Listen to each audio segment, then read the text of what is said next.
नमः शिवाय। विश्वनाथ भगवान की जय। महाकालेश्वर भगवान की जय।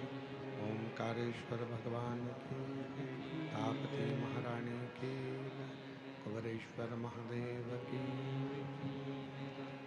हर हर महादेव, हर हर महादेव, हर हर महादेव हर।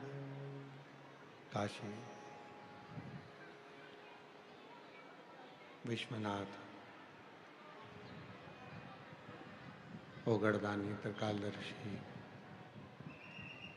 कैलाशी अविनाशी भगवान शिव, जिनकी पुनीत पावन पवित्र शिव महापुराण की कथा भगवान देवाधिदेव महादेव की परम भगवतमय कृपा से, करुणा से, उनकी उदारता से माताप्ती के पावन तट पर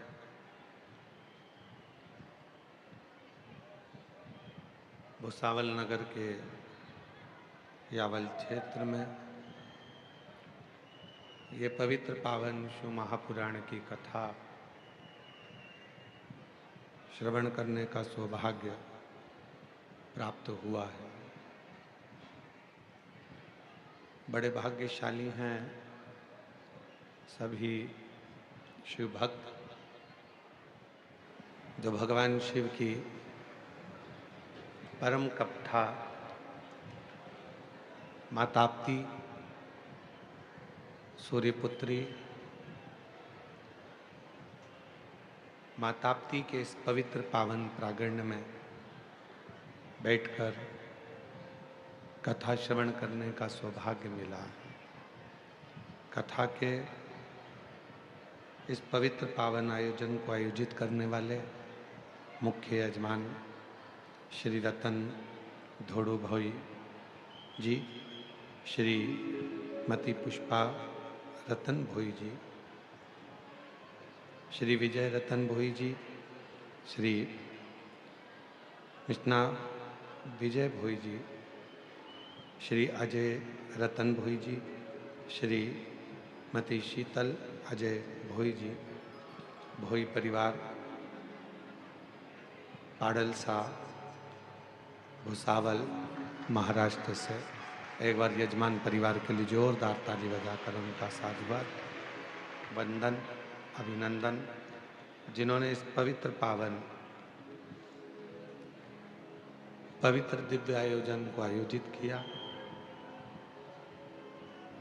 और ये पवित्र कथा आप और हमको श्रवण करने का सौभाग्य प्राप्त हुआ। कथा के मंडप में विराजमान पूर्व में जिन्होंने जलगांव में कथा का दिव्य आयोजन करवाया, श्री वर्मा जी, उनको भी बहुत बहुत साधुवाद देता हूँ। कथा मंडप में ही विराजमान एरंडोल वाले काबरा जी, जो तीर्थों की कथा में निरंतर यजमान पद ग्रहण करते हैं, एवं सभी शिव भक्त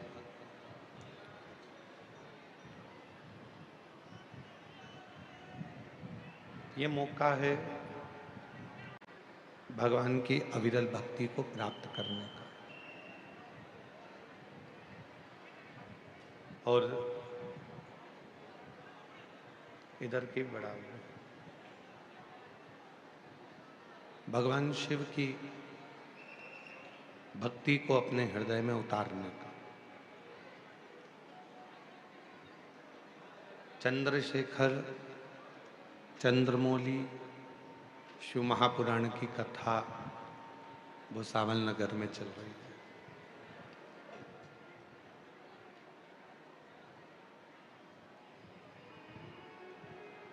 जिसने हमेशा संपूर्ण विश्व को औषधि दी है। ऐसे भगवान श्री चंद्रदेव और उन चंद्रदेव को भी एक दिन औषधि की जरूरत पड़ जाती है। शिव महापुराण की कथा कहती है, भगवान शंकर का पवित्र चरित्र कहता है। शिव पुराण कहती है, छोटा हो बड़ा हो, गरीब हो अमीर हो, कोई भी जीवन में किसी की भी जरूरत कभी भी कहीं पर भी पड़ सकती। इसलिए शिव महापुराण की कथा बार बार कहती है कि किसी को हल्का ना समझे, किसी को कमजोर ना समझे। शिव महापुराण की कथा कहती है, आप दूसरे को भी हल्का ना समझे और अपने आप को भी हल्का ना समझे। आप दूसरे को भी कमजोर ना समझें और अपने आप को भी कमजोर ना समझें। कोई भरोसा नहीं। ये मानव की जिंदगी, मानव का जो जीवन है, मानव का जो जीवन है, कब कहाँ किससे काम पड़ता है, कोई भरोसा नहीं।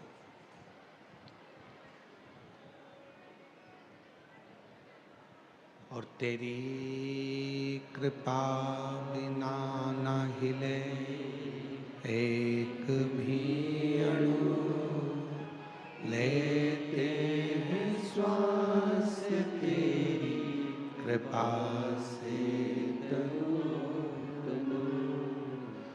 बखान क्या करूं मैं राखों के ढेर का, चपटी भभूत में है खजाना कुबेर का। हे गंगाधर मुक्ति द्वार ओमकार तू, भोले ओमकार तू। आयो शरण तिहारी शंभु कारकर तू। दो चंदन होते हैं। शिव महापुराण की कथा दोनों चंदन का वर्णन कर रही। एक होता है हरि चंदन, एक होता है शिव चंदन।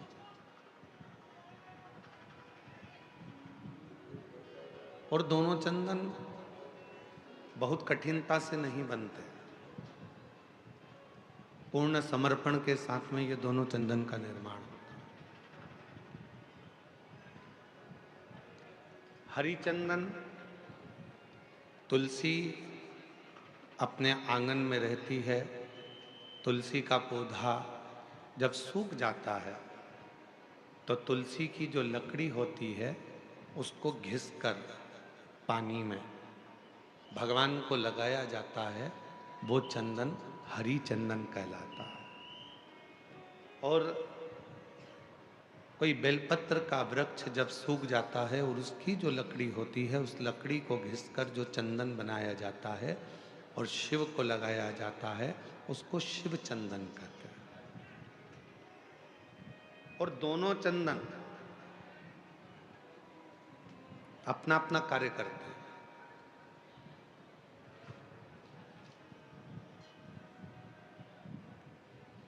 जैसे चंदन लगाते समय 3 उंगली का प्रयोग हम भगवान शिव पर करते हैं।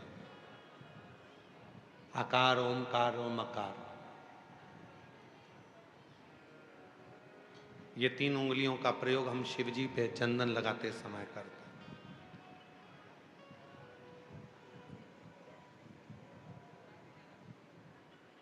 शिव चंदन एक ऐसा चंदन, जब कोई बेलपत्र की लकड़ी, कोई बेलपत्र का पेड़ जब सूखता है तो उसकी छोटे से लकड़ी को हम अपने घर में रखकर उसको घिसकर शिव जी को इन 3 उंगलियों से चंदन को लगाते हैं। आकार, ओमकार और मकार, तीनों। पर इन 3 उंगली को जब हम लगाते हैं और 3 उंगली से जब हम त्रिपुंड बाबा का लगाते हैं तो उसमें जो नीचे की उंगली है मकार, जो नीचे की रेखा है मकार, हम जब चंदन लगा रहे हैं तो नीचे नीचे की जो रेखा है, एक कोई फोटो आया है जैसे ये 3 उंगली से ये चंदन लगा, आकार, ओमकार और ये मकार।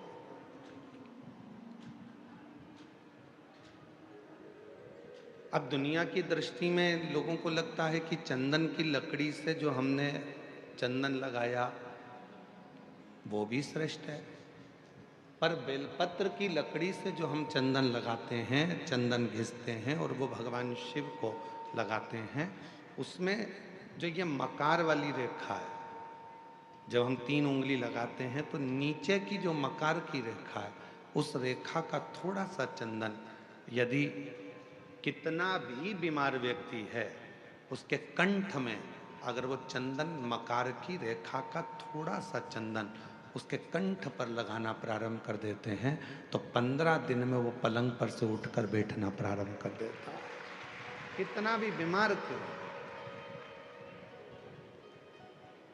आकार, ओमकार और मकार, 3 रेखाएं हम चंदन की खींचते हैं। जैसे इसमें 3 रेखा खींची, 3 रेखा। एक हरी चंदन है जो तुलसी की लकड़ी को घिसकर, जब तुलसी सूख जाती है, तुलसी जब सूख जाती है तो उसकी लकड़ी को घिसकर तैयार करा जाता है, उसको हरी चंदन कहते हैं। और वो हरी चंदन भगवान नारायण को, शालिग्राम भगवान को, भगवान नारायण को, भगवान विष्णु को वो हरी चंदन लगाया।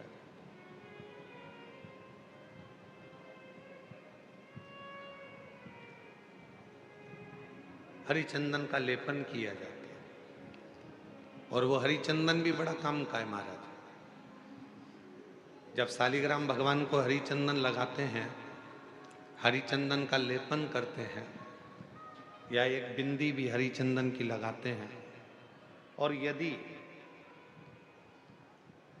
वो हरी चंदन का एक छोटा सा अंश मात्र भी हम लेकर आए, और जिसको दमे की शिकायत होती है, श्वास की शिकायत होती है, चढ़ने में चलते चलते हाँपड़ी भरा जाती है, हाँप भरा जाती है, डॉक्टर ने कह दिया कि फेफड़े 70%, 60%, 80% खराब हो गए हैं, काम नहीं कर रहे, उस व्यक्ति के हृदय पर, वक्षस्थल पर यदि वो हरी चंदन का लेपन जो शालिग्राम भगवान पर, भगवान श्री हरि पर, राम जी पर, ठाकुर जी पर, कृष्ण पर, लड्डू गोपाल पर जो आपने किया है, उसको यदि हम लगाना चालू करते हैं तो उसको भी फिर चलने में तकलीफ नहीं आती और फेफड़े उसके काम करना प्रारंभ कर देते हैं।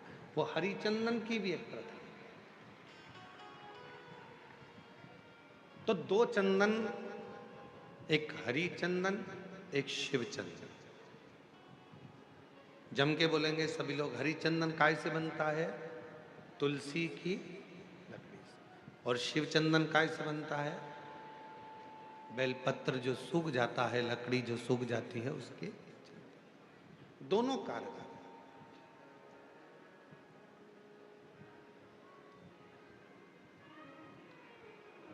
और तेरी पूजन को भगवान बना मन मंदिर, तेरी पूजन को भगवान बना मन मंदिर, घिस घिस चंदन तुझे लगाऊं, नित नित तुझको रोज मनाऊं, घिस घिस चंदन तुझे लगाऊं। हे भगवान, नित्य तेरे को मैं मनाऊं, घिस घिस चंदन रोज लगाऊं, नित नित भोला तुझे मनाऊं। घिस घिस चंदन रोज लगाऊं, नित नित भोला तुझे मनाऊं। तेरी पूजन को भगवान बना मन मंदिर आलीसा।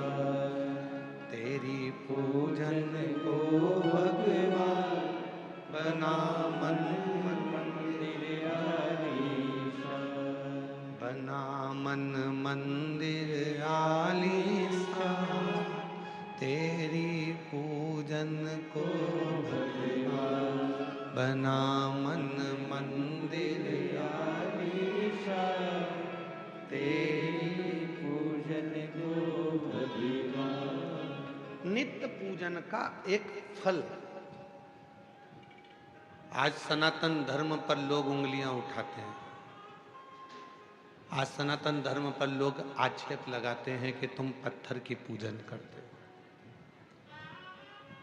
आज सनातन धर्म पर लोग उंगलियां उठाते हैं कि तुम मंदिर जाते हो, जल चढ़ाते हो, पत्थर पर जल ढोलते हो।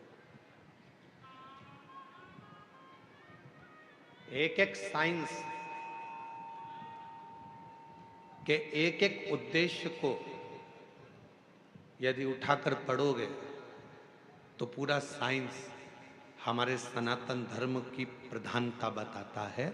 और सनातन धर्म में जितनी पूजन की पद्धति है वही साइंस ग्रहण करता है, वही साइंस। आज दुनिया के लोग इस साइंस वाले कई लोग कह देते हैं हम सनातन को नहीं मानते, ये सब आडंबर है, सब पाखंड है, सब ढोंग है। नहीं,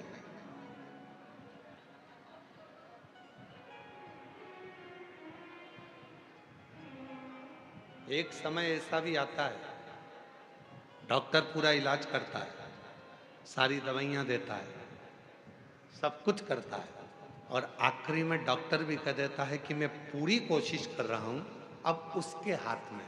मतलब डॉक्टर को भी मालूम है कि एक डॉक्टर और बैठा है, वो काल अधिपति महाकाल कहीं ना कहीं बैठकर इस कार्य को कर रहा है। एक और बैठा है, कोई संभालने वाला एक और बैठा है।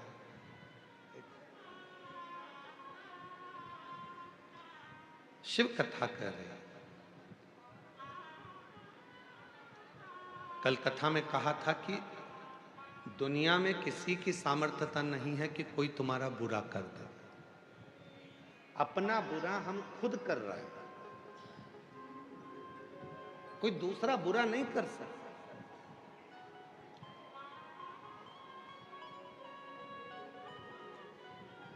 किसी की सामर्थ्यता नहीं हो सकती कि कोई तुम्हारा बुरा कर दे।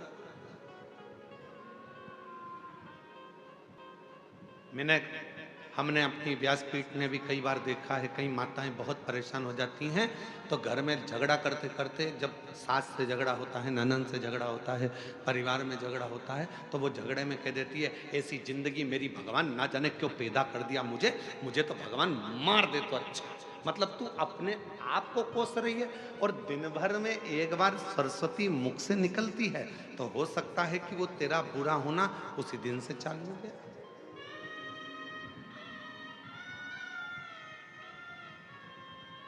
कई बार पुरुष, मेरे जीजा हुन भी जब परेशान हो जाते हैं तो कहते हैं भगवान ये शरीर तो भगवान तूने ऐसा दे दिया।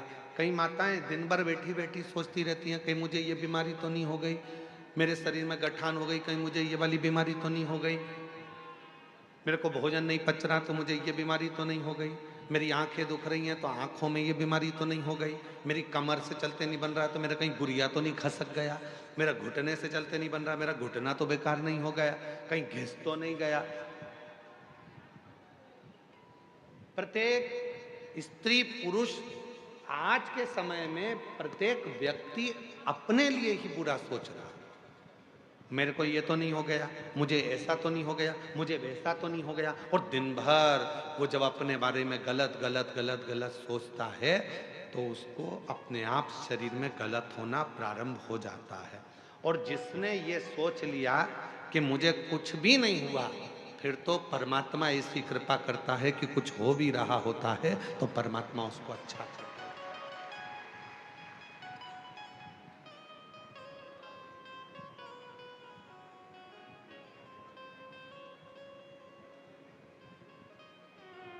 उसका प्रमाण इस कथा के मंडप में एक माता जी बैठी हुई है।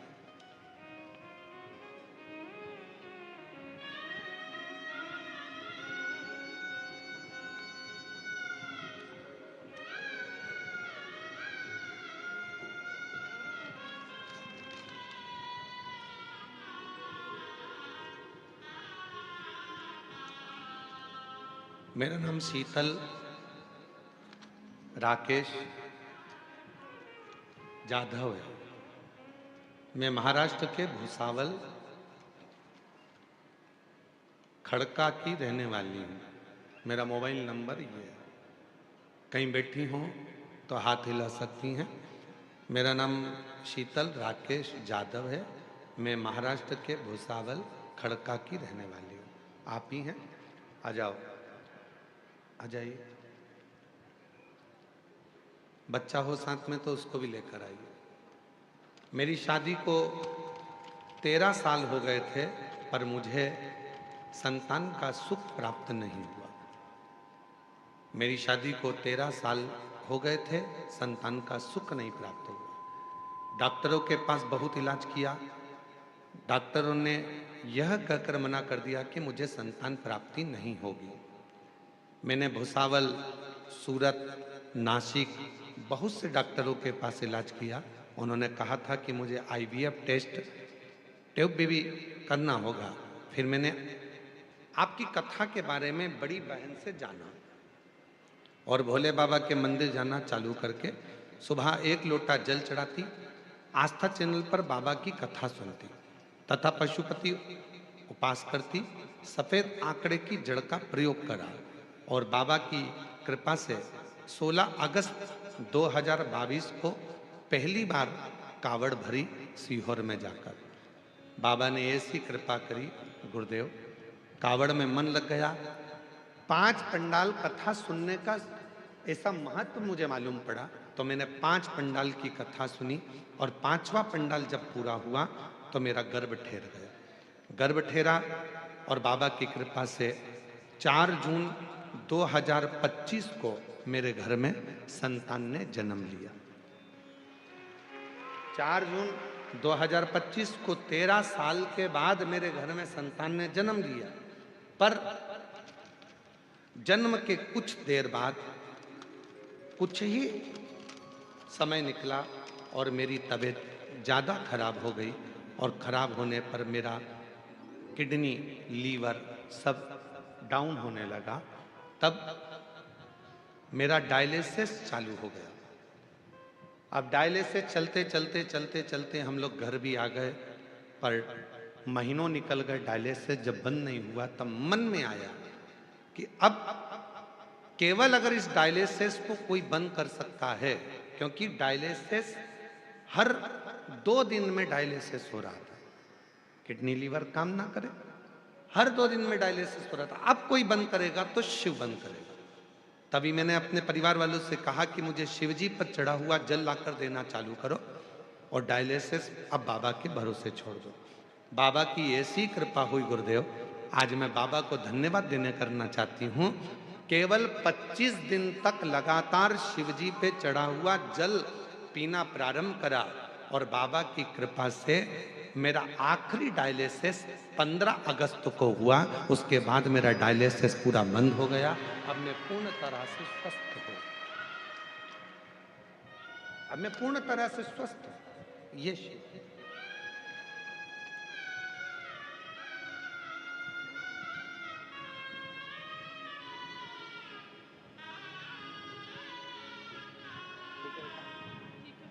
शंभू, बाबू, बाबा बाबा बाबा बाबा, शंभू, शंभू, चल प्रणाम करो, जोरदार ताली बजाओ। 13 वर्ष के बाद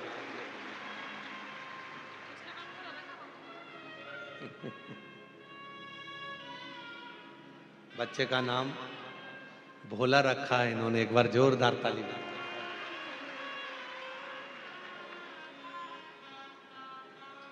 और तेरी कृपा बिना न हिले एक भी अणु, लेते हैं श्वास तेरी कृपा से तनु तनु। बखान क्या करूं मैं राखों के ढेर का, चपटी बबूत में खजाना कुबेरा। हे गंगाधार मुक्ति द्वार ओंकार तू, भोले ओंकार तू, आयो शरण तिहारी शंभो द्वार कर तू। बुरा कौन कर रहा है हमारा? हम खुद। किसी दूसरे की सामर्थ्यता नहीं हो सकती जो तुम्हारा बुरा कर दे। बुरा कर रहे हैं हम हमारा खुद। अच्छा सोचिए, अच्छा विचार करिए, अच्छी सोच रखिए, फिर किसी की सामर्थ्यता नहीं हो सकती कि कोई तुम्हारा बुरा कर।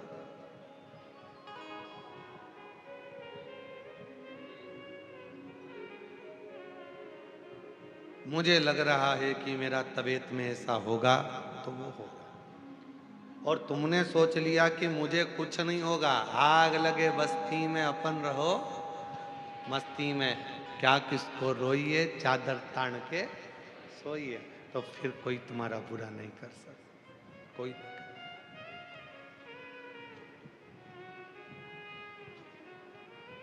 चंद्रदेव की कथा चल रही है। चंद्रशेखर चंद्रमौली शिव महापुराण की कथा चल रही। चंद्रदेव का बुरा लोग कर रहे हैं। दक्ष प्रजापति ने चंद्रदेव को श्राप दे दिया।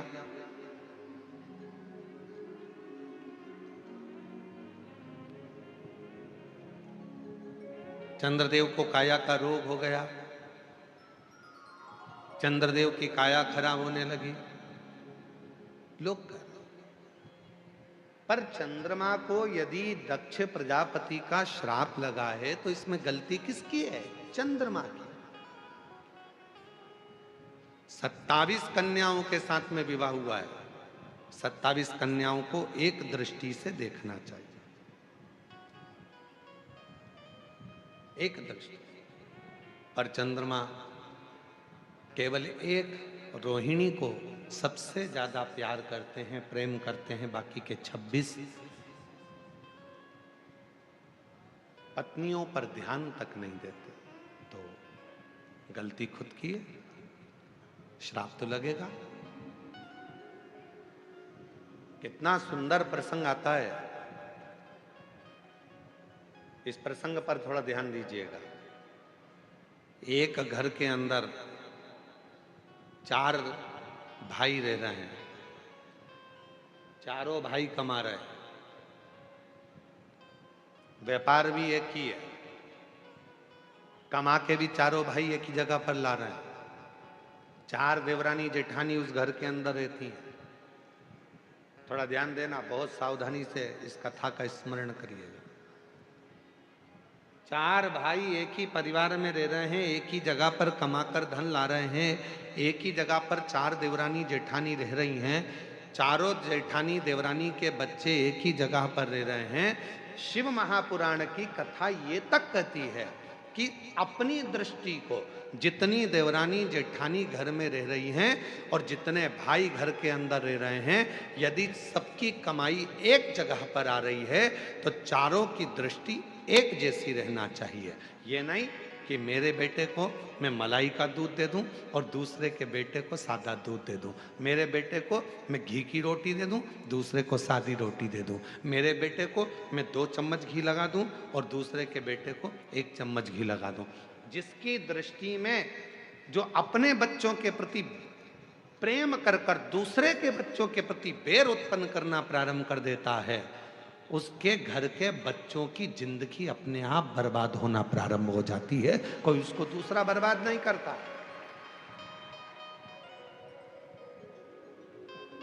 अब ये बात हमने एक बार कथा में कही तो एक बहन जी ने लिखकर भेजा, तो क्या हम हमारे बच्चे के लिए अच्छा नहीं सोच सकते? सोचो, मना कौन कर रहा है? पर जब तुम एक जगह पर रह रहे हो तो सबके प्रति सब बच्चे तुम्हारे, सब बच्चे। एक बार हमने कथा में कहा था, सबसे ज्यादा नरक में कौन जाता है? याद है आप लोगों को? बोलो तो जम के। सबसे ज्यादा नरक में कौन जाता है? तो एक बार हमने कथा में कहा था, सबसे ज्यादा नरक में जाता है प्रसाद बांटने वाला।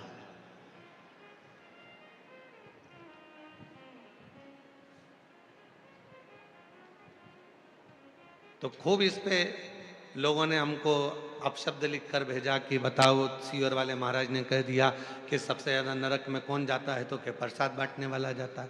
प्रसाद बांटने वाला नरक में क्यों जाता है? तो कहा, प्रसाद बांटने वाला प्रसाद कभी भी बंटता है तो अच्छी जगह पर बंटता है, धर्म की जगह पर बंटता है। मंदिर, देवालय, शिवालय, कथा, भागवत, सत्संग, संकीर्तन, तीर्थ, प्रसाद अच्छी जगह पर बंटता है।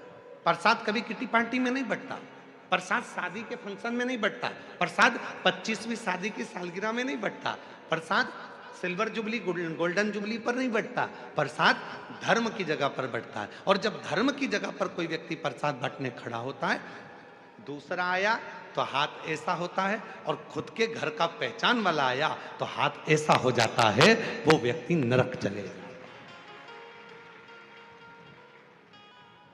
पत्नी आई, हाथ बड़ा, बेटा आया, हाथ बड़ा, कोई दूसरा आया, हाथ छोटा, सबको ऐसे ऐसे ऐसे ऐसे दे रहे। तो जैसी पत्नी आके खड़ी हुई तो मुट्ठा भर के दे दिया, बेटा आया तो मुट्ठा भर कर दे दिया, कोई आया परिचित, भाई आया, काका आया, काकी आई, तो उन्होंने पस भर कर दे दिया। पर उसने ये नहीं सोचा कि हम धर्म की जगह पर खड़े होकर प्रसाद में भेदभाव कर रहे हैं। जब हम प्रसाद में भेदभाव कर रहे हैं तो वो परमात्मा की दृष्टि में रहेगा और हमको नरक भोगना पड़ेगा।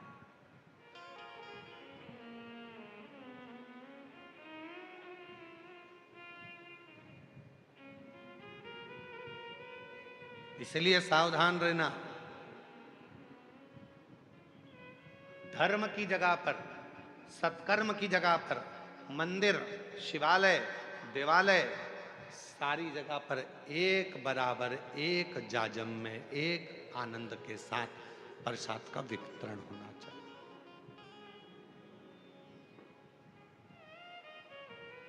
एक जगह।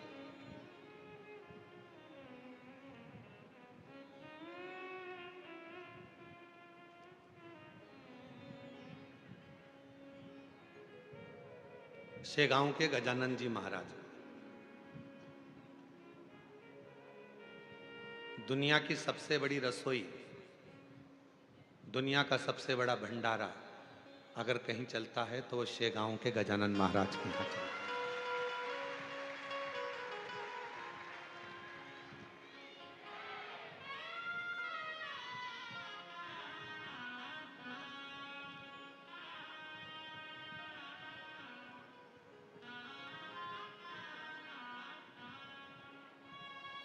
लगभग 28 साल पहले की बात है।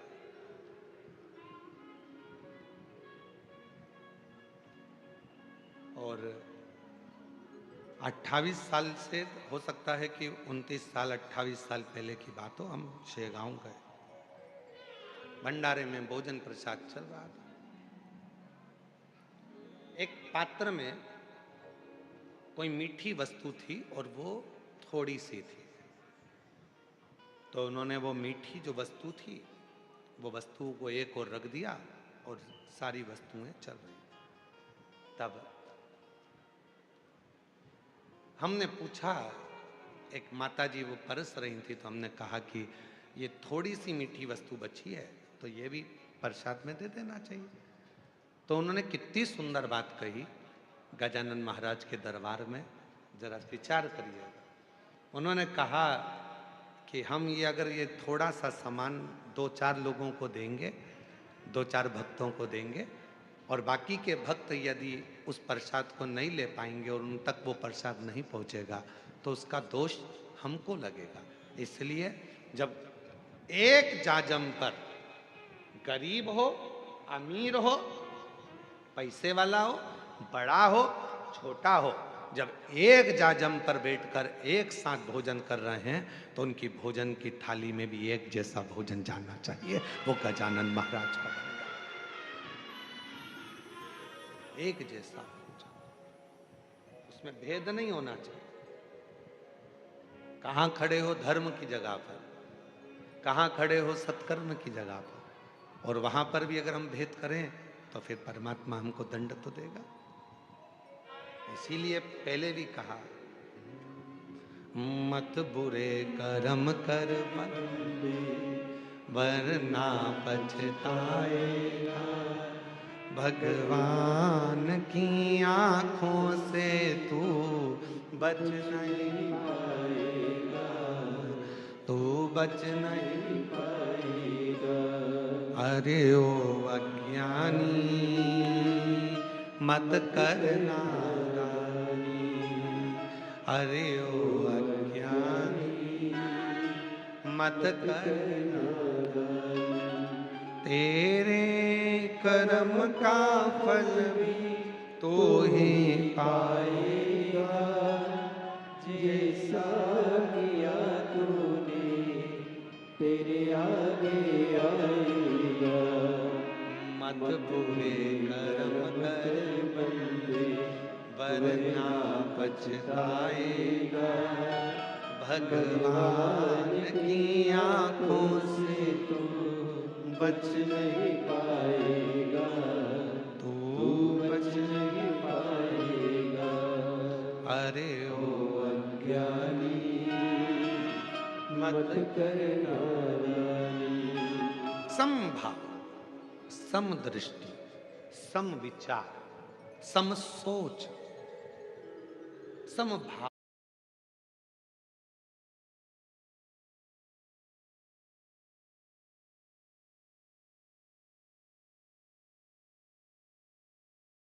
आओ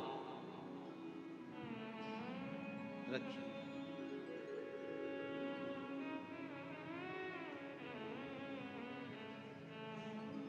आज के जमाने में लोगों की सोच दो मुखी हो गई, अपने लिए अच्छा सोचना, दूसरे के लिए बुरा सोचना। मेरा बेटा डॉक्टर बने, कलेक्टर बने, इंजीनियर बने, कमिश्नर बने, आईजी बने, डीआईजी बने, दूसरे का बेटा कुछ ना करे, और अगर वो बढ़ भी गया तो मन दुख रहा है कि वो क्यों बढ़ ना।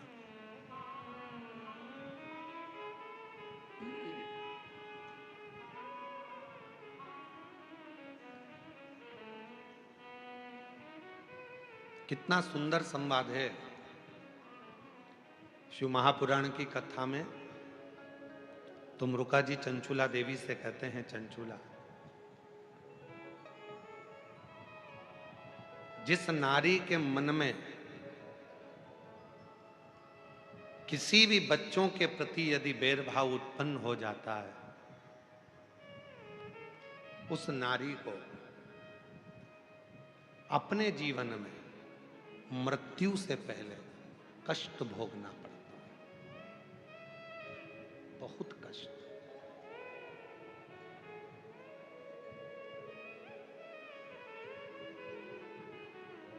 उठाओ पूरा रामचरितमानस का चरित्र।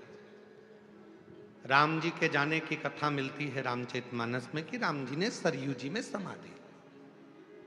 लक्ष्मण जी के जाने की खबर मिलती है, भरत जी के जाने की खबर मिलती है, शत्रुघ्न जी के जाने की खबर मिलती है, मां जानकी जी के जाने की खबर मिलती है, यहां तक भगवान कृष्ण के भी जाने की खबर द्वापर में मिलती है। राधा रुक्मणी जी के जाने की भी खबर द्वापर में मिलती है। आप सब विद्वान बैठे हो, सब विद्वान हो, ऐसा नहीं कि आप में विद्वत्ता नहीं है। आप में से किसी को मालूम हो कि मंथरा कब गई, कैसे गई, मंथरा के प्राण कैसे छूटे, मंथरा का शरीर कैसा छूटा, अगर आप लोगों को किसी को मालूम हो तो हमको जरूर लिख के भेजना कि मंथरा ऐसे मरी थी। जिस समय पर भरत जी महाराज को मालूम पड़ा कि मंथरा ने भगवान राम जी को वन भेज दिया, क्रोध में आ गए भरत जी महाराज मंथरा के ऊपर, पर मंथरा को कुछ नहीं कहा। क्या क्यों? इस राम जी आए वनवास से वापिस, मंथरा सामने खड़ी थी और मंथरा ने हाथ जोड़कर राम जी से कहा था कि मुझे आप मृत्यु दंड दे दो, मैं मर। राम जी ने कहा, मां क्यों ऐसी बात करती हो कि मृत्यु दंड दे दो? तब लक्ष्मण जी ने कहा, भैया ये मंथरा जिसने तुम्हें 14 वर्ष के लिए माता केकई से कहकर वन पहुंचाया था, आप मंथरा को मृत्युदंड क्यों नहीं दे देते? ये कितने घर में जाएगी और कितने घर फोड़ेगी और कितने घरों में वनवास कराएगी। भगवान लक्ष्मण जी ने जब कहा, राम जी ने समझा कर कहा, लक्ष्मण कुछ मत बोल, सबको अपने कर्म का दंड भोगना पड़ता है। इस मंथरा को अगर मैं मृत्यु दंड दे भी दूंगा तो ये तुरंत मर जाएगी, पर इसके कर्म का भोग अभी इसको पृथ्वी पर रहकर भोगना पड़ेगा। जब मौत आएगी उससे पहले इसको भुगतना पड़ेगा। ये मृत्यु का कर्म है, मृत्यु का। देवरानी का बच्चा आगे बढ़ रहा है, जेठानी को प्रसन्नता होना चाहिए। जेठानी का बच्चा आगे बढ़ रहा है, देवरानी को प्रसन्नता होना चाहिए। कोई अग्रण्य जा रहा है, प्रसन्नता रहो घर में। हाँ, यदि तुम अलग मकान में चले गए, तुम्हारा मकान अलग हो गया, तुम्हारी कमाई अलग हो गई, तुम्हारा घर अलग हो गया, उसके बाद अपने बच्चे के लिए सोचो, मना नहीं। पर जब सामूहिक रूप से रह रहे हो, एक जगह पर रह रहे हो, एक जगह पर खा रहे हो, एक काम चल रहा है, एक व्यापार चल रहा है, एक जगह पर सारा परिवार रह रहा है, तो सबके लिए सोचना, सबके लिए श्रेष्ठ सोचना, सबके लिए अच्छा विचार करना।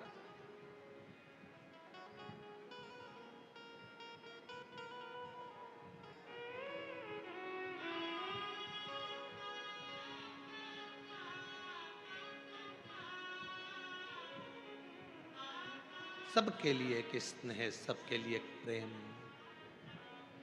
पर दुर्भाग्य की बात तो यह है कि आज का जमाना इतना विचित्र हो गया कि लोग केवल परिवार तो परिवार, पृथ्वी पर एक साथ रह रहे हैं। ये घर है हमारा पृथ्वी, ये पृथ्वी हमारा नगर है, पृथ्वी हमारा घर है, इस पृथ्वी पर हम एक साथ रह रहे हैं, इसमें भी हम भेद करे जा रहे हैं। कोई कहता है ये ब्राह्मण है, कोई कहता है ये क्षत्रिय है, कोई कहता है ये वैश्य है, कोई कहता है ये शूद्र है।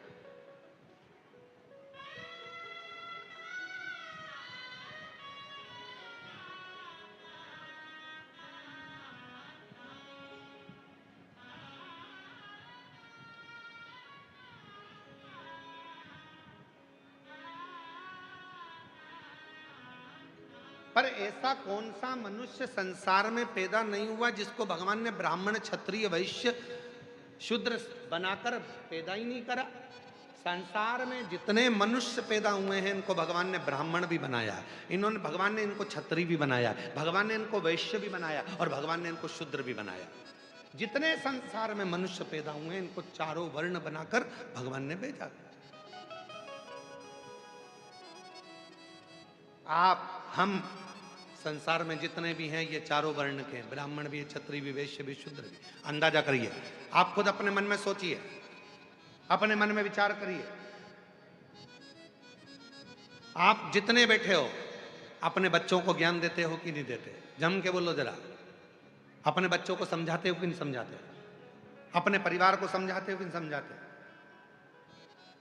जब कोई व्यक्ति परिवार को, कुटुंब को, नातों को, रिश्तों को, अपनों को समझाता है, ज्ञान देता है, तो वो ब्राह्मण की पदवी पर। फिर जब गुस्सा आता है, झगड़ा करने जाते हो, क्षत्रिय बन जाते हो। जब अपने घर का पालन करते हो, पोषण करते हो, कमाने जाते हो, तो वैश्य बन जाते हो। और जब अपने ही शरीर को साफ करते हो, अपने ही शरीर को धोते हो, तो शूद्र भी बन जाते हो। प्रत्येक मनुष्य संसार का ब्राह्मण भी है, क्षत्रिय भी है, वैश्य भी है, शूद्र भी है। प्रत्येक मनुष्य। अब उसमें भेद क्या करना? क्यों सोचना?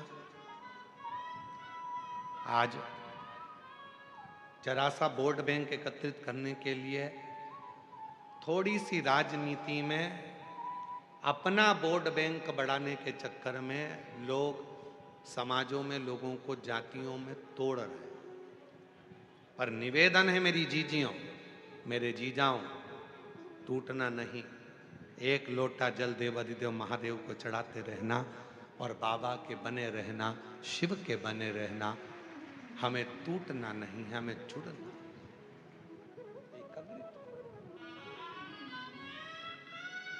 कौन पूछा तुमसे? एक मंडप के नीचे, एक पंडाल के अंदर बैठे, आप में से कोई ब्राह्मण होगा, आप में से कोई क्षत्रिय होगा, आप में से कोई वैश्य होगा, आप में से कोई शूद्र होगा। एक मंडप के अंदर बैठे, कोई किसी से नहीं पूछता कि तुम कौन हो। पानी पिलाने वाला नहीं पूछेगा, भोजन कराने वाला नहीं पूछेगा। भोजन के मंडप में जाना और जहां पर ये भुसावल की समिति भोजन करा रही है वहां जाकर आप भोजन करना। कोई नहीं पूछेगा कि आप ब्राह्मण हो, क्षत्रिय हो, वैश्य हो, शूद्र हो। वहां तो ये एक बात पूछेंगे, कथा में आयो, कथा सुनने आए, शिव जी के भक्त हो। वहां पर केवल एक आवाज निकलेगी, श्री शिवाय नमस्ते। वहां ये नहीं पूछा जाएगा कि कौन ब्राह्मण, कौन क्षत्रिय, कौन वैश्य, कौन शूद्र। वहां तो ये पूछा जाएगा, आप भूखा? भूखे को भोजन, प्यासे को पानी, जय बाबा बत्ता। वहां तो केवल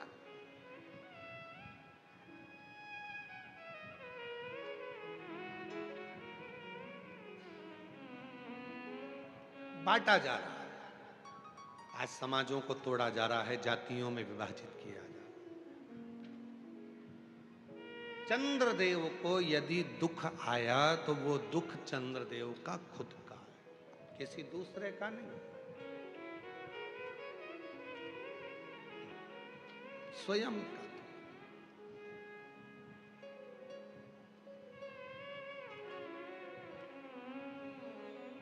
अब देखिए चंद्रदेव ने दुख कैसे प्राप्त करा, जरा ध्यान देना इस कथा पर। चंद्रशेखर चंद्रमौली शिव पुराण भुसावल में चल रही है, ध्यान दीजिए। दुख कैसे प्राप्त करा चंद्रदेव ने? देवताओं की सभा लगी थी,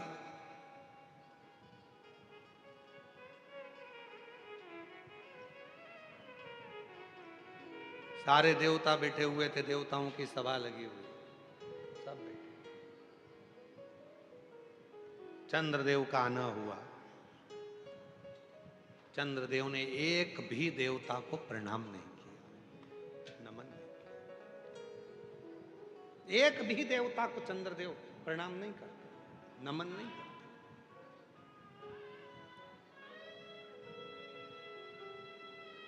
चंद्रदेव को भगवान विष्णु को प्रणाम करना था, ब्रह्मा जी को प्रणाम करना था, इंद्र को प्रणाम करना था, पर चंद्रदेव एक भी देव। और तो और थोड़ी देर बाद देवाधिदेव महादेव आकर बैठे तो चंद्रदेव, सारे देवता उठकर खड़े हो गए। भगवान विष्णु भी महादेव आए तो उठकर खड़े हो गए, भगवान ब्रह्मा भी उठकर खड़े हो गए, सब उठे, सबने।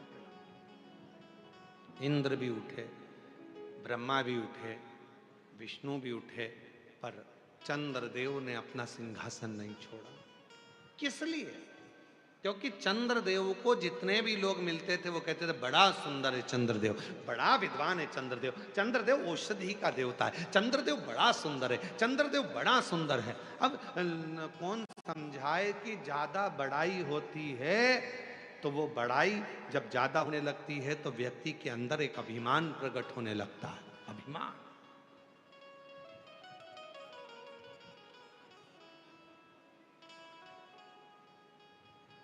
इसीलिए हम आपसे भी कहते हैं पशुपति व्रत करो। 4 बार कर लिए, 3 बार कर लिए, 5 बार कर लिए, 10 बार कर लिए, तो भी किसी से मत कहना कि मैंने इतने व्रत करे। मेरे बराबर कोई नवरात्रे का व्रत नहीं रखता। मैं नवरात्रे में व्रत रखती हूँ, देवी जी का व्रत रखती हूँ, एक लौंग खाकर व्रत रखती हूँ, एक जरा सा पानी पीकर व्रत रखता हूँ। मैं भगवान का व्रत ऐसे करती हूँ, मैं एकादशी का व्रत ऐसे करती हूँ, मैं प्रदोष का व्रत ऐसे करती हूँ, मैं पंडरीनाथ का व्रत ऐसे करती हूँ, मैं पशुपति व्रत ऐसे करती हूँ, मैं 16 सोमवार का व्रत ऐसे करती हूँ, मैंने 5 बार 16 सोमवार करे, मैंने 10 बार ये वाला व्रत करा। कभी मुख से मत कहो, इससे तुम्हारे भीतर अभिमान आएगा। अभिमान आएगा तो मेरा भोलेनाथ तुमसे दूर हो जाएगा, क्योंकि शिव को अभिमान पसंद नहीं है, शंकर को अभिमान प्रिय नहीं। कभी मत कहो कि मैंने इतना व्रत करा, मैंने इतनी साधना करी, मैंने इतना तप करा, मैंने इतना यज्ञ करा, मैंने इतना अनुष्ठान करा, कभी नहीं।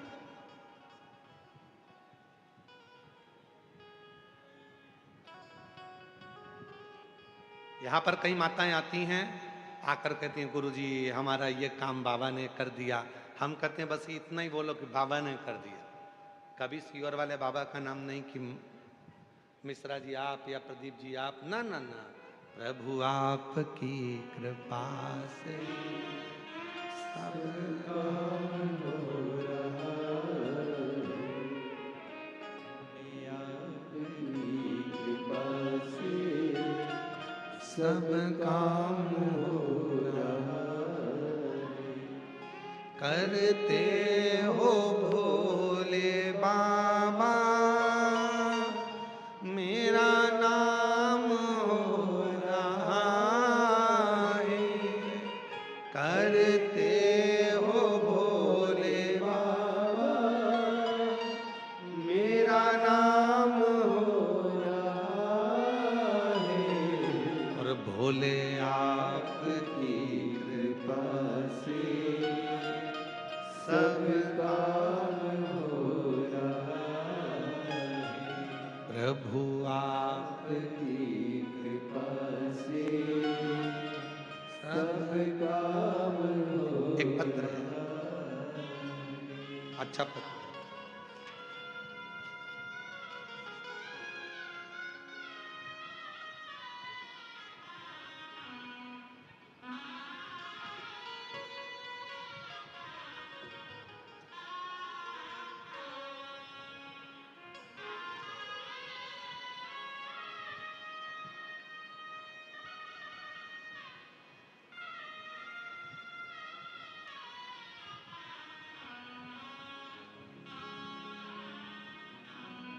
पत्र देखिए।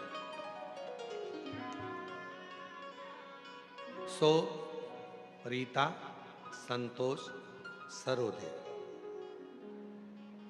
सो रीता संतोष सरोदे, गांव खड़का, तहसील भुसावल, जिला जलगांव से हैं।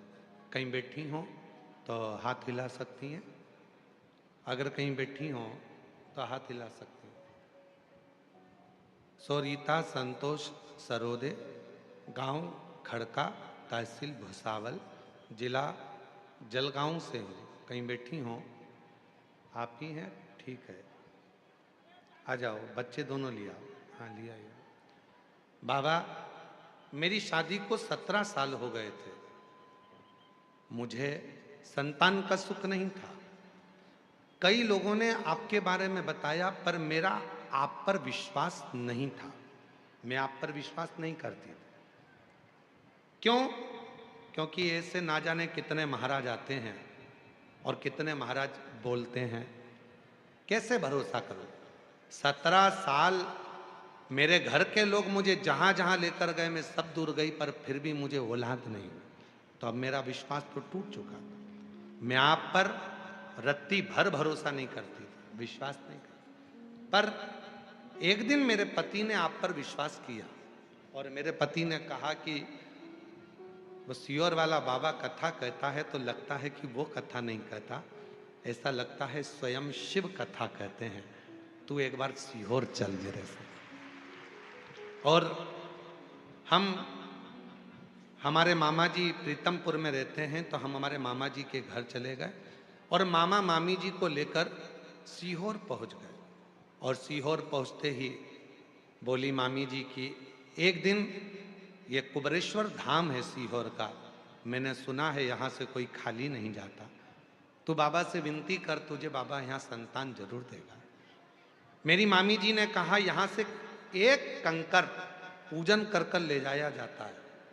मैंने परीक्षा लेने के लिए वहां से 2 कंकर उठा लिए और मैंने कहा कि मेरी मामी जी कह रही है, मेरा पति कह रहा है कि यहाँ से कोई खाली नहीं जाता, तो मैं भी देखूं क्या मुझे 2 औलाद हो सकती है। तो 2 कंकर वहाँ से उठा लिए और मैंने पर्स में डाले और लेकर आ गई। मैं आज बाबा को धन्यवाद देने के लिए आई हूँ गुरुदेव। सही में ये व्यासपीठ नहीं है, यहाँ शिव आता है, कथा कहता है, चले जाता है। गुरुदेव 7/10/2024 को मेरे घर में बाबा की कृपा से 2 बच्चों ने जन्म लिया, एक बेटा और एक बेटी। 17 साल के बाद मेरे घर में बच्चे आए। 17 साल। जरूरी नहीं है कि आप सीहोर वाले बाबा पर भरोसा करें, जरूरी है कि आप शिव पर भरोसा करें। भगवान शंकर पर भरोसा करें। एक पत्र और है, अच्छा सुंदर।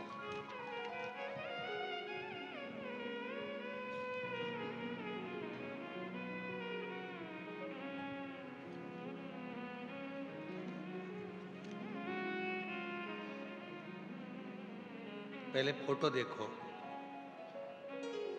उस व्यक्ति का जिसको डॉक्टर ने हाथ उठा दिए और जवाब दे दिया कि ये नहीं बचेगा। भोजन कर रहा था घर में बैठकर, रोटी का निवाला मुख में रह गया और चक्कर खाकर नीचे गिर गए और हॉस्पिटल में लेकर गए तो बेल्टी पर पटक दिया। शरीर पूरा बेकार हो गया। डॉक्टर ने जवाब दे दिया ये नहीं रहेगा, थोड़ी सांस चल रही है, तब तक ठीक है, तब तक ठीक है। पत्र देखिए, मेरा नाम सो निर्मला समाधान ठाकुर, रहने वाली भूसावल महाराष्ट्र से हूँ। कहीं बैठी हो? मेरा नाम सो निर्मला समाधान ठाकुर, भूसावल की हैं। कहीं बैठी हो तो हाथ हिला सकती हैं। और अगर पति साथ में आया हो, जिनका फोटो लगाया है, अगर वो साथ में आए हो तो उनको भी ला सकती हैं। हमारे भोले बाबा ने हमारे परिवार पर शंकर की ऐसी कृपा हुई कि सन 2024 में महीना जनवरी में मेरे पति की अचानक ऐसी तबीयत बिगड़ी, वो खाना खाते समय उनका निवाला मुंह में रह गया और वो बेहोश हो गए। मुंबई के नामांकित अस्पताल वालों ने भी उन्हें दाखिला करने से मना कर दिया।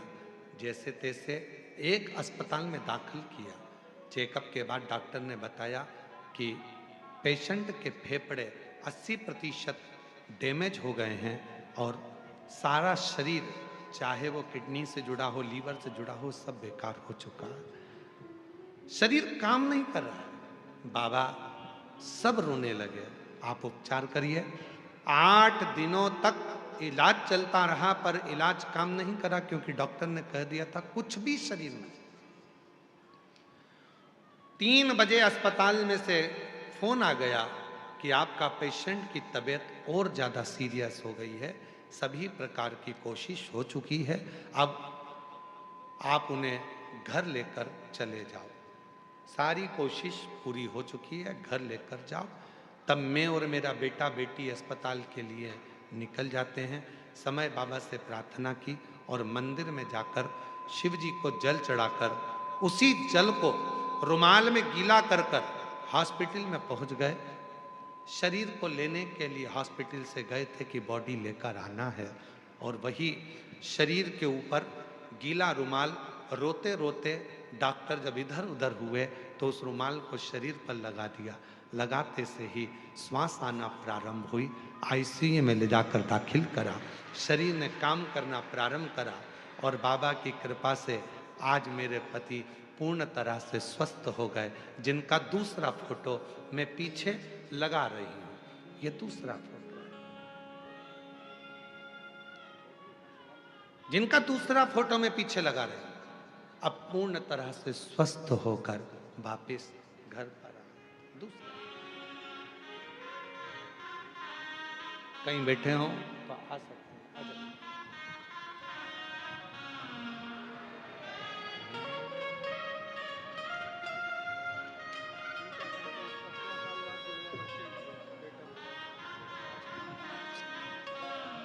बाबा बाबा बाबा बाबा आ जाओ। शंभू 17 साल के बाद में एक बार जोरदार ताली बजाएं। शंभू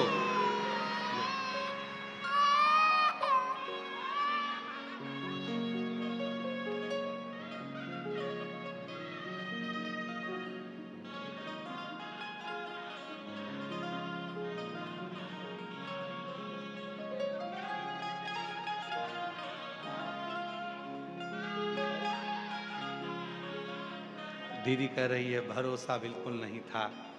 17 साल ऐसा कोई विष डॉक्टर और ऐसा कोई स्थान नहीं था जहां हम लोग नहीं गए। सब दूर दिखाया पर संतान का सुख न आया। आप पर भी विश्वास नहीं था, पर सीहोर का कुबरेश्वर धाम जो भावना लेकर आता है बाबा उसकी मनोकामना पूर्ण जरूर करते हैं। ऐसा कुबेर भंडारी का ऐसा। और आप लोगों को बधाइयां दूं, 2026 का रुद्राक्ष वितरण का कार्य 15 मार्च से प्रारंभ हो रहा है, जो पूरे वर्ष वितरण होगा। बधाई।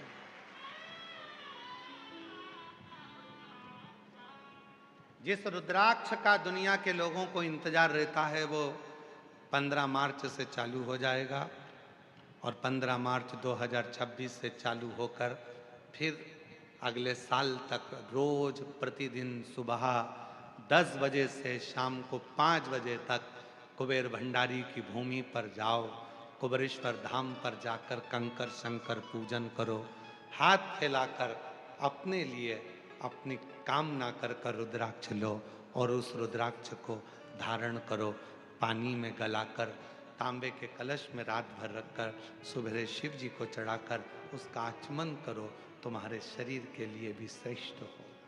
अपने गले में कुबेरेश्वर धाम का एक रुद्राक्ष जरूर धारण करो।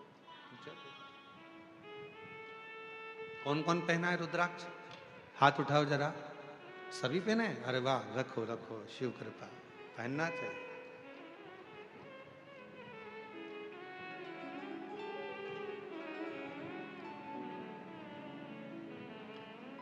हमने पहले भी कथा में कहा था, अभी पुणे की कथा में कहा था, सुंदर होगे तो आप पर लुच्चे की नजर होगी, गले में सोने की चैन होगी तो चोर की नजर होगी, और गले में रुद्राक्ष होगा तो शिव की नजर होगी।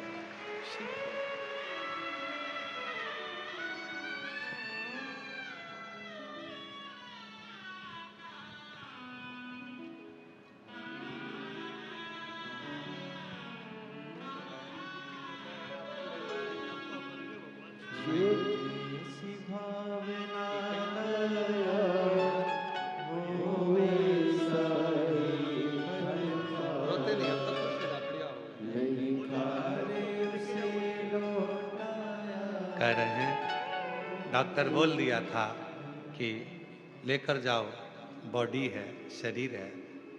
हिम्मत नहीं हारी इस बहन ने, गई है मंदिर में, रुमाल को गीला कर लिया शिव जी के जल में।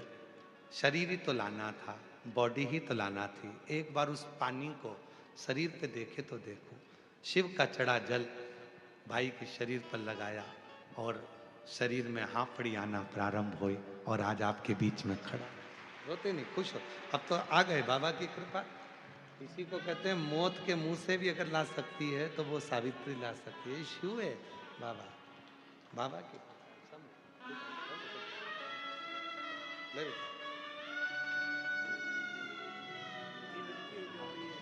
बधाई बेटा, आपने अपने पापा के लिए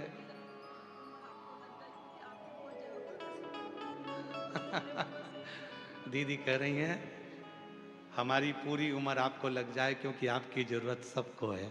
ऐसे कई लोग हैं। शिव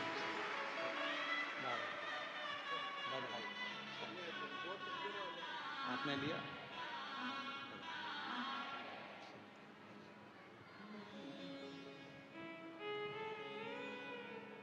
और जो जैसी भावना लाया वो वैसा ही फल पाया, नहीं खाली उसे लौटाया वो मन ही मन हर्षाया, और कर दिया माला माल काशी वाले लुटा दिया भंडार काशी वाले। विश्वास, एक भरोसा, एक दृढ़ता जब हमारे भीतर हो, शिव के प्रति शिव संभाल लेता है। शिव संभाल, आप उसके आश्रित तो हो, आप उसकी शरणागति तो ग्रहण करो।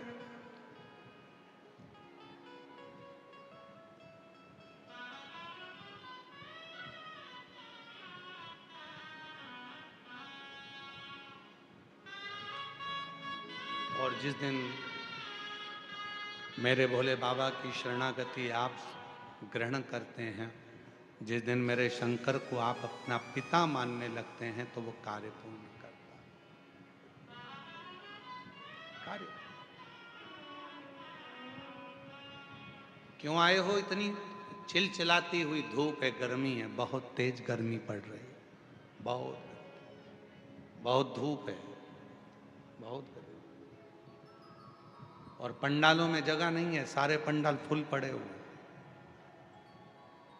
इतनी गर्मी आप सह रहे हो, इतनी गर्मी में बैठकर आप कथा सुन रहे हो, इतनी गर्मी में पैदल चलकर यहाँ तक पहुँचे हो।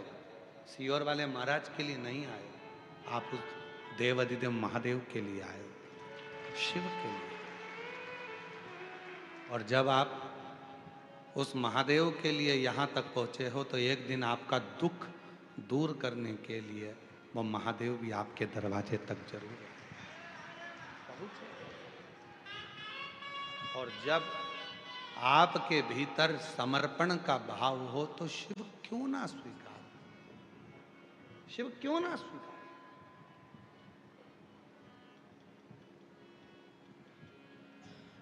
चंद्रदेव, देवाधिदेव महादेव का आगमन हुआ, पर चंद्रदेव खड़े नहीं हुए, शिव स्वीकार। शंकर का जो भक्त होता है वो मान अपमान दोनों को सम समझता।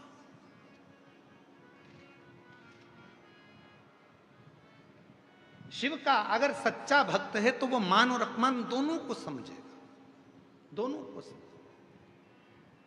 कई कई माताएं कहती हैं, हमारे रिश्तेदार के यहाँ गए थे, उन्होंने हमारा आदर नहीं करा, सम्मान नहीं करा। नहीं करा, नहीं करा। तुम शंकर जी की भक्त होना, शिव जी को एक लोटा जल चढ़ाती होना, तो क्या सोचना शंकर भगवान का इतना अपमान हुआ तो शिव जी ने क्या स्वीकारा? मान अपमान दोनों सम लेकर चलता है, वही जिंदगी में बहुत आगे बढ़ता है।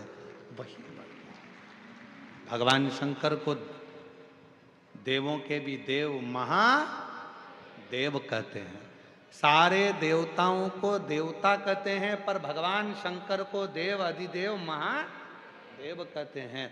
महादेव उसी तरह जैसे श्रीमद् भागवत,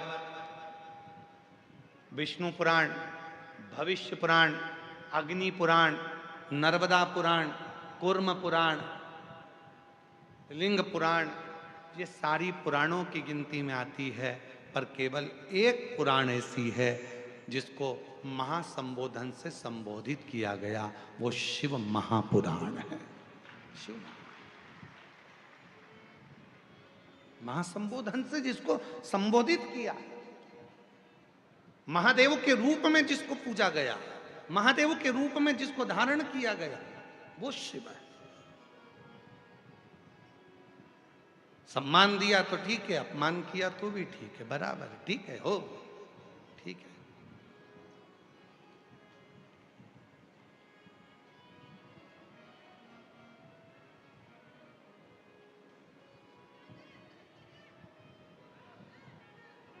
वो हमारे दीनानाथ जी एक वो लाइन गुनगुनाते हैं ना,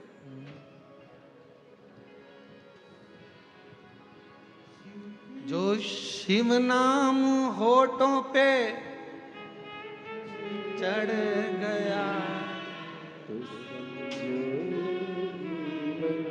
सवर गया रे, तो समझो ये जीवन सवर गयो रे। भगवान शंकर का नाम जब जिह्वा पर आए, होठों पर आए, मुख पर आए, समझ लेना मेरे शंकर भगवान आपका कल्याण करना प्रारंभ करना चाहते हैं, इसलिए आपके मुख पर शिव नाम। और आज एक बात और कहना चाहते हैं, इस भुसावल की भूमि पर आप लोग उसको स्वीकार करना, इस बात को। जितने आस्था चैनल पर कथा सुन रहे हैं, जितने फेसबुक यूट्यूब पर कथा सुन रहे हैं, जितने भुसावल की पवित्र धरा पर कथा सुन रहे हैं, माँ ताप्ती के तट पर बैठकर जो ये पवित्र शिव महापुराण की कथा को श्रवण कर रहे हैं, अपने भीतर उतार कर रखना, तुम्हारी कोई सहेली, तुम्हारी कोई बहन, तुम्हारा कोई रिश्तेदार, तुम्हारे कोई अपने जब तुम्हें शंकर जी के मंदिर में जाने की प्रेरणा दें और तुमसे कहें कि शंकर के मंदिर में जाकर एक लोटा जल चढ़ाया करो, तुम्हारा कोई रिश्तेदार, तुम्हारा कोई दोस्त, तुम्हारी कोई सहेली जब तुम्हें शंकर के मंदिर तक ले जाए, शिव के मंदिर भेजना प्रारंभ कर दे, तो समझ लेना वो दोस्त नहीं, स्वयं शिव आया है, वो रिश्तेदार नहीं, स्वयं शंकर आया है।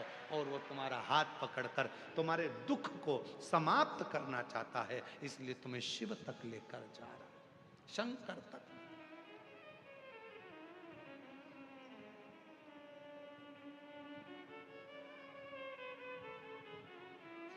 वो आपको शिव तक लेकर जा रहा है, शिव तक भेज रहा है,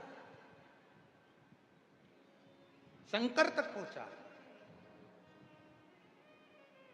चंद्रदेव शिव को देखकर उठे, भगवान शंकर को देखकर भगवान नारायण उड़ गए, ब्रह्मा जी उड़ गए, इंद्र उड़ गए, सारे देवता उड़ गए, पर भगवान शंकर को देखकर चंद्र नहीं उठे, क्योंकि उनको अभिमत्ता थी, मैं बड़ा सुंदर हूं, मैं बड़ा ज्ञानी हूं, मैं बड़ा विद्वान हूं, मैं औषधि का देवता हूं। चंद्र को औषधि का देवता माना जाता है, और जरूरी नहीं है कि एक दिन डॉक्टर को भी डॉक्टर की जरूरत पड़ जाती है, एक दिन वकील को भी वकील की जरूरत पड़ जाती है, एक दिन शिक्षक को भी शिक्षक की जरूरत पड़ जाती है, और एक दिन गुरु को भी गुरु की जरूरत पड़ जाती है, कोई जरूरी नहीं है।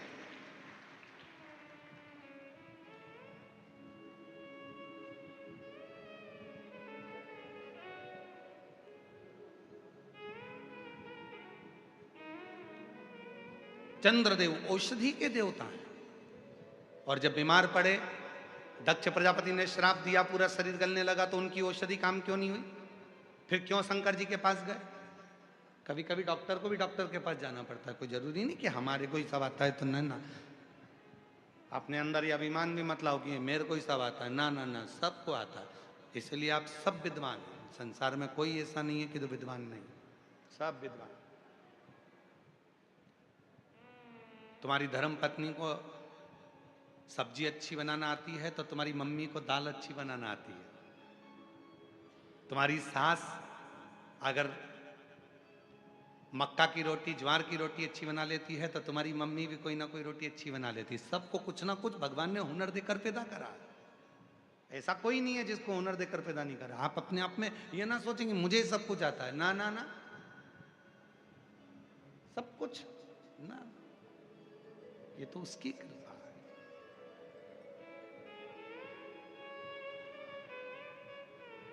और कितनी सुंदर बात रामचरितमानस में मिलती है। कहा, हनुमान जी तुम्हारे पास में वो बल है कि पूरी सेना को तुम समुद्र के उस पार ले जा सकते हो, पूरी सेना। हनुमान जी ने मन में सोचा कि ये सब मुझे ही महान बना रहे हैं, हनुमान हनुमान हनुमान हनुमान। हनुमान जी ने सोचा कि केवल मुझे महान मत बनाओ, जो राम जी के काज में आ गया वो सब महान है। तो हनुमान जी ने कहा कि केवल मैं ही नहीं कि मैं तुम सबको सेना को उस पार ले जाऊं, हमारी सेना में नल नील ऐसे हैं जो राम नाम लिखे पत्थर भी अगर हाथ लगाकर फेंक देते हैं तो वो पत्थर भी तैर जाते हैं। हनुमान जी ने उनको भी महत्वता दे दी, उनको भी महत्व। और कितने विद्वान थे हनुमान जी महाराज, जरा विचार करिएगा। हनुमान जी की विद्वत्ता पर थोड़ा ध्यान दीजिएगा कि हनुमान जी महाराज कितने विद्वान थे। राम राम लिखे पत्थर पानी में डाले जा रहे थे, पत्थर तैर कर समुद्र में उधर इधर सब जगह जा रहे थे। एक पत्थर उधर जा रहा, एक पत्थर उधर जा रहा, सारे पत्थर एक साथ आ ही नहीं रहे थे। तो पुल कैसे बने? राम जी ने मन में विचार करा, इस पुल को बनाने के लिए एक काम करना पड़ेगा। नल और नील को बिठाया, नल से कहा तू रा लिख, और नील से कहा तू मां लिख। रा का पत्थर पानी में फेंका और मां का पत्थर पानी में फेंका। रा का पत्थर और माँ का पत्थर दोनों अपने आप एक दूसरे से चिपकते चले गए और पुल बनकर तैयार हो गया और सारी सेना पार। अगर केवल राम लिख देते तो पत्थर इधर जाता उधर जाता उधर जाता उधर जाता, पर इन्होंने विद्वत्ता धारण करी, एक में रा लिखा एक में माँ लिखा, दोनों को जुड़ गए, अपने आप जुड़ते जा रहे थे। राम राम राम राम फिक्स होते चले जा रहे थे, फिक्स, इधर रा इधर माँ, फिक्स रा माँ, फिक्स रा माँ, फिक्स, दोनों इकट्ठे होते गए, पुल बनकर तैयार हो गया। पहले राम राम लिखकर छोड़ रहे थे तो एक उधर जा रहा था एक उधर जा रहा था, पकड़ के लाओ जब तक पुल बनेगा। तो उन्होंने विचार करा हनुमान जी ने, एक में लिखो रा दूसरा में लिखो माँ, अपने आप चिपक जाएंगे, राम हो जाए, पुल बन के तैयार।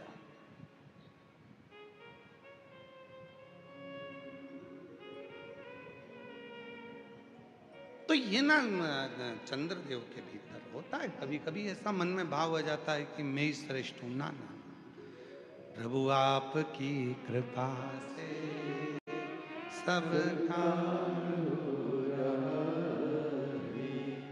करते हो भोले बाबा, मेरा नाम हो रहा है, करते हो भोले बाबा मेरा नाम हो रहा है, भोले आपकी कृपा से सब काम हो रहा है, शंभु आपकी कृपा से सब काम हो रहा है। कोई नहीं करता, करने वाला शिव है, केवल शिव।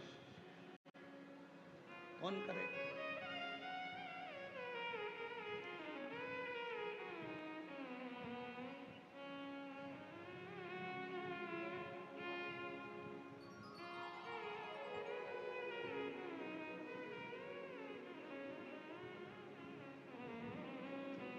और शिव का डमरू डम डम बोले, अगम निगम के भेद ये खोले, शिव का डमरू डम डम भोले, अगम निगम के भेद ये खोले, ऐसा डमरू बजाने वाला कोई नहीं, ऐसा डमरू बजाने वाला कोई नहीं, भोलेनाथ से निराला यहाँ को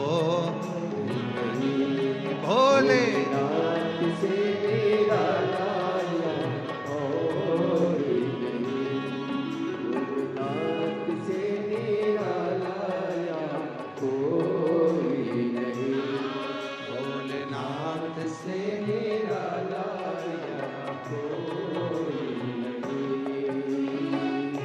कोई नहीं रे यहाँ, कोई नहीं, कोई नहीं रे यार, कोई नहीं, भोलेनाथ से निराला कोई नहीं, भोलेनाथ से निराला कोई नहीं।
खोले, अगम निगम के वेद ये खोले, अगम निगम के वेद ये खोले।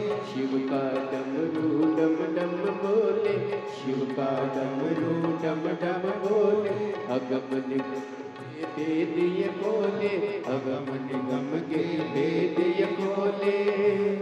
ऐसा डमरू बजाने वाला कोई नहीं, ऐसा डमरू बजाने वाला कोई नहीं। भोलेनाथ से निरालाया कोई नहीं, भोलेनाथ से निरालाया कोई नहीं। ओ कोई नहीं रे यार, कोई नहीं, कोई नहीं रे यार, कोई नहीं। भोलेनाथ से निरालाया कोई नहीं, भोलेनाथ से निरालाया कोई नहीं।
काया जब जब करवट बदले, पाप चमकते अगले पिछले। काया जब जब करवट बदले, पाप चमकते अगले पिछले। काया जब जब करवट बदले, पाप चमकते अगले पिछले। काया जब जब करवट बदले, पाप चमकते अगले। ऐसा ज्योति जगाने वाला कोई नहीं, ऐसा ज्योति जगाने वाला कोई नहीं। भोलेनाथ से निरालाया कोई नहीं, भोलेनाथ से निरालाया कोई नहीं। ओ कोई नहीं रे यार,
डम बोले अगम निगम के भेद ये खोले। शिव का डमरू डम डम बोले अगम निगम के भेद ये खोले। शिव का डमरू डम डम बोले अगम निगम के भेद ये खोले।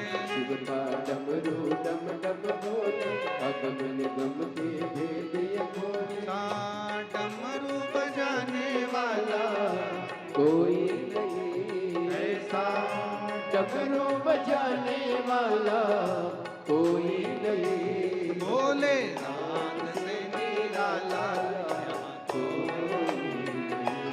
बोले नाद से निराला यहाँ कोई नहीं। शंभो नाद से निराला कोई बोले नाद से निराला शंभो नाद से निराला कोई नाद से निराला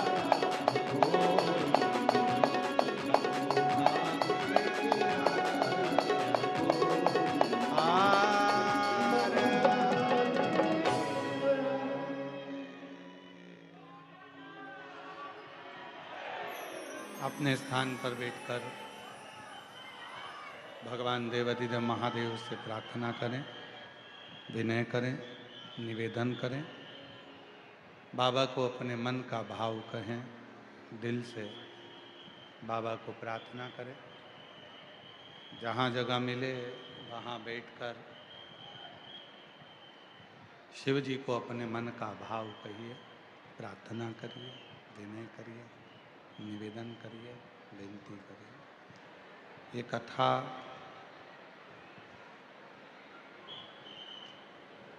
दस मार्च से 16 मार्च तक भुसावल के यावल में चल रही है।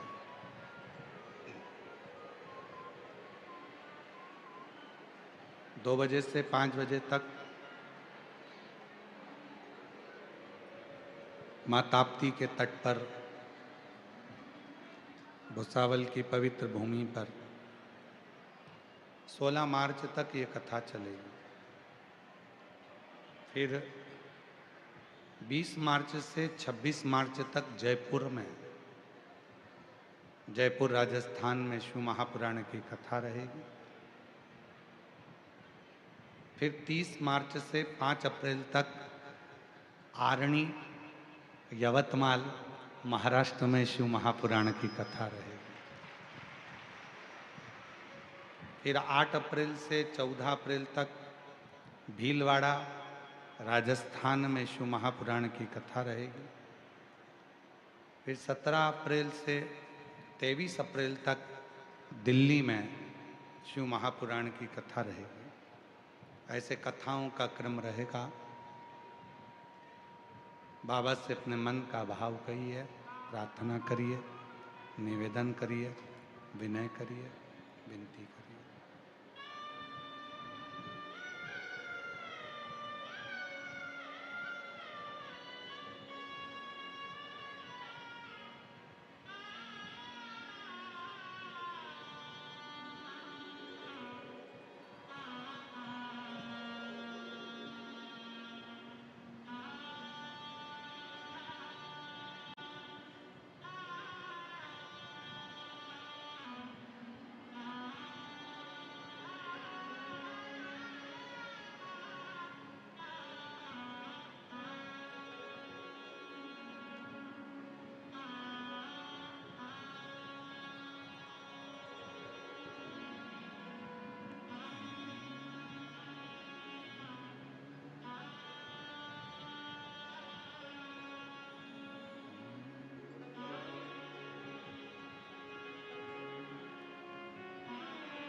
शिवाय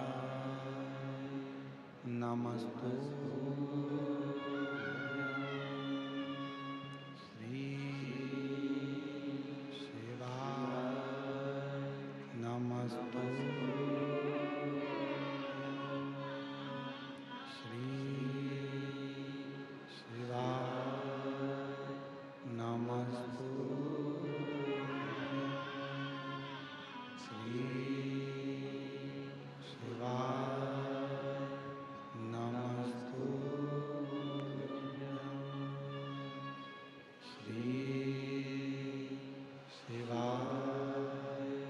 नमस्तु भोला सब दुख काटो ओ भोला सब दुख काटो शिव शंकर जपो तेरी माला भोले बाबा जपो तेरी माला भोला सब दुख काटो ओ भोला सब दुख काटो वेश मंगलकारी वेश